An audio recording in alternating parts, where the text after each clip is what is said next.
New and social media have unlocked an avenue for alternative views to be heard and changed the mainstream media's way of covering both the general and presidential election this year.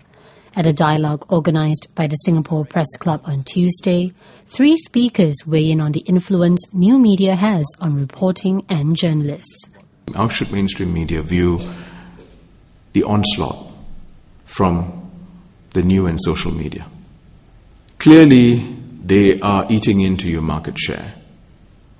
More importantly, they're eating into mind share. Why is this happening, this migration of sorts? I don't think it's significant in terms of sheer numbers, but it's significant in terms of impact and influence. And there seems to be an empty space in terms of critical thinking, analysis, giving vent to alternative voices. My own sense is that the new media played a significant role as a whole in allowing for Singaporeans to have their views heard and realize that they are not alone in feeling the way they are. It's a very comforting feeling in many ways, and it to some extent compensated for what the mainstream media, for various reasons, perhaps were not able to accomplish as well. My general election experience was, I would say, quite inspiring. And I was inspired not just by young Singaporeans and the passion they felt for the country and for the chance to vote, but also by my younger colleagues, by their enthusiasm and their intelligence in reporting the election. I think that it'd be good if in our newsrooms we kind of continue to listen to our younger colleagues. They very often have different perspectives from us. Many times they have much less fear than we do in questioning the politicians. Engagement, I think, is the big buzzword now for the PAP and the government.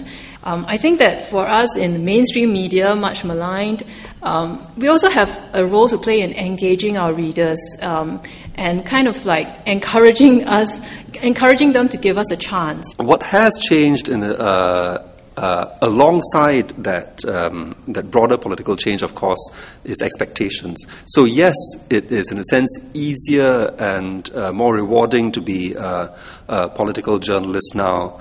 But the bad news is that expectations have also risen. The public is more demanding, and therefore the heat is not by any means off the mainstream media. It is as difficult as before to satisfy the public today as it was in the 90s or earlier. My own theory, unfortunately, is I'm a bit pessimistic about it. I think for structural, systemic reasons, the mainstream press is designed to be always slightly behind the curve. Establishment news media here, almost by definition, are not avant-garde institutions. They are, at best, middle of the road, often slightly behind the curve politically. And that's the way they are designed, and that's the way they will always be.